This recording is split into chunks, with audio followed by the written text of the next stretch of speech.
Welcome to Pioneer Headlines. I'm Michael Sadler. And I'm Christian McGuire with Charlie McCauley on sports. Gallatin may be getting another residential housing development. The Plan Commission is considering a new plan for 86 townhomes near the intersection of Red River Road and Long Hollow Pike. The area would have to be rezoned for the development. While Gallatin's indoor pool at the Civic Center is reopened after being closed for a year for repairs, Billy Stewart tells us another center is not so fortunate. The Maryland Farms YMCA announced a big decision this month. Middle Tennessee YMCA members are devastated to hear the news. As the building grows older, the YMCA struggles to fund maintenance costs. They've run out of options. The YMCA has decided to sell the Maryland Farms Y property in the year 2022 and use the money to renovate and expand the nearby Brentwood YMCA. I grew up going to the YMCA, so that's really hard. I remember taking swim lessons here, so that's really hard to know that those pools are no longer going to exist.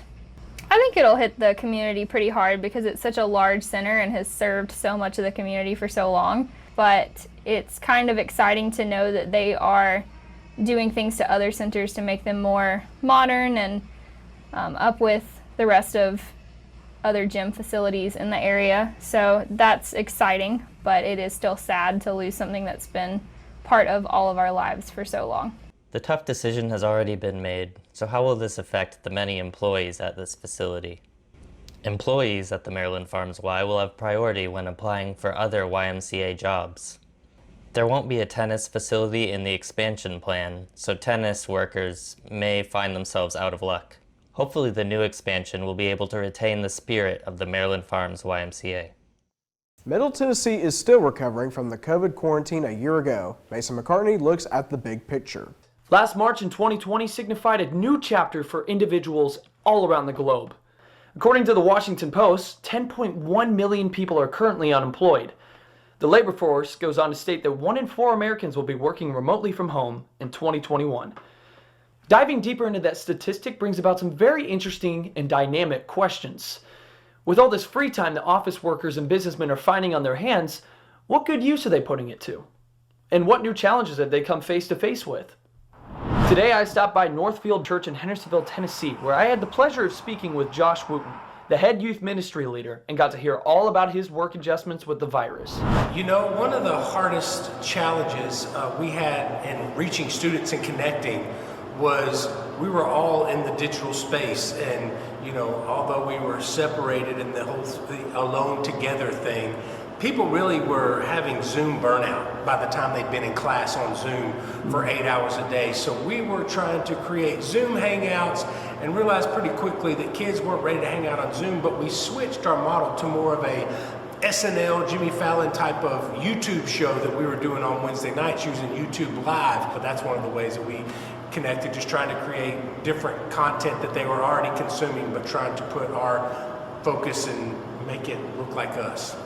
Not only is the church finding new hobbies and facing unique challenges, so is Rob Hull, a Nashvilleian cinematographer and producer. Thanks to the pandemic and quarantine, when Rob is not editing footage or directing a social distance production, Rob has turned himself into a self-taught mechanic. I've had a chance to pick up some hobbies, and I've always kind of enjoyed working on engines and cars. Over the last 5 years or so, have really started doing that more and more, and then just in the last 6 months, really picked up a lot more with this Corvette here. Yeah, having a good hobby during quarantine, during COVID, is essential, I think. At least it has been for me. I think the biggest thing I've learned is to just try. Just try new things. If I don't know how to do it, to figure out where I can learn how to do it. YouTube has so many great videos, they'll just run you through just about anything, and then you just have to put your knowledge to work and get out and try stuff. So it's been great. If these productive and optimistic individuals don't inspire you, I don't know what will. I'm Mason McCarty. The film scene has been ramping up with the release of Godzilla vs. Kong, but just how has the film dealt with the current pandemic? Bryce Hartwich talks to 2 insiders. The film scene has changed drastically both inside and outside the industry since the global pandemic that started in early 2020. I was able to speak to Michael Dove, a film professor at Volunteer State Community College, and Ryan Eastep, a close friend of mine who works at NCG Cinemas in Gallatin. What would you say has been the biggest change for the film scene because of COVID-19? Well, I think that the film scene has really been pretty profoundly affected. It's such a collaborative sort of industry that it's very difficult to work because it's a lot of people working together to create something. So it makes it very difficult to do that under those kinds of conditions. Another change that has occurred is just when it comes to scheduling, because the film industry is such a schedule-based industry, trying to come together to work very furiously for a short period of time. And so the fact that everything just came to a halt, that's had knock-on effects on this sort of scheduling, the producing side of things. It's going to be felt for many years to come. What is the biggest consequence of COVID-19 and how has the film scene suffered from it? I would say the biggest consequence is on the crew members, because crew members in films, if you didn't know, are predominantly self-employed. And so to have a gap in your work, because we've halted for COVID-19 where you're not working at all, can be very difficult for someone who's self-employed. Not to mention the fact that a lot of the apparatus of the state to help people who are out of employment, it's not really geared toward people who are self-employed. It's geared predominantly towards people who have like a salaried position. And so that's been really difficult for them. So how has the turnout been since COVID-19? When it first started, the theater actually completely closed down for about 3 weeks. And then after that, for a very long period of time, it was pretty much completely dead. But a few weeks ago, with the release of the new Godzilla movie, a movie actually sold out for the very first time since COVID actually started.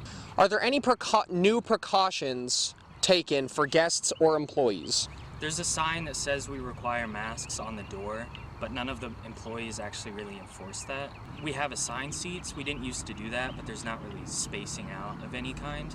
And then just very little things, like one of the butter machines for popcorn is closed, and like every other Coca-Cola machine is closed down, and that's pretty much it. Reporting from Volunteer State Community College, this is Bryce Hartwich. The Preds have been taking a much-needed break this week. Charlie McCauley tells us what's happening this weekend in sports. The Preds are hosting the Dallas Stars this weekend after taking a 7-4 loss from the Panthers. The Preds have a slim hold on the 4th place in the final playoff spot in Central Division, but the Stars may have something to say about that on Saturday at Bridgestone. Right wing Victor Arvidsson was hurt in Tuesday's loss and is listed day-to-day for this weekend. Not great news when you're clinging to a playoff berth. Thanks, Charlie. That wraps up this edition of Pioneer Headlines. I'm Michael Sadler. And I'm Christian McGuire with Charlie McCauley. Thank you for watching.